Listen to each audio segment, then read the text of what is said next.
Hi everyone, Karis here, and for today's daily devotional, we're going to be continuing in the theme of generosity for this month.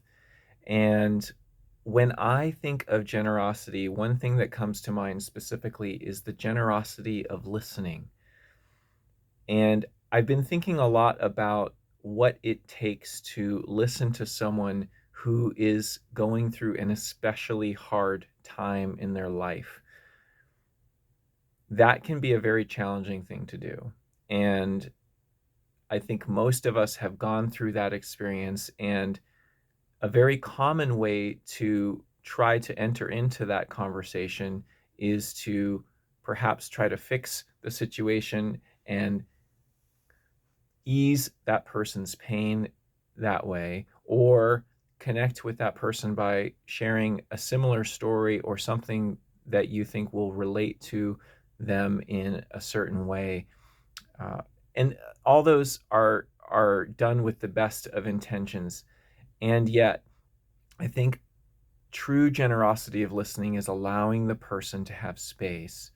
And when they're sharing something, to listen for the clues that may come perhaps at the very end of their sharing, uh, that gives a window into what they really want to share with you. And I think as we're spending time with people, I would encourage all of us to be looking for those clues and listening for those specific opportunities to open that window and see what may be on the other side for that person. And a lot of times that person may not know, and giving them the space, perhaps simply with silence and allowing them to process it, is what's so important. And that is one of the most generous things that we can do for people, is to give them space and to simply listen to them.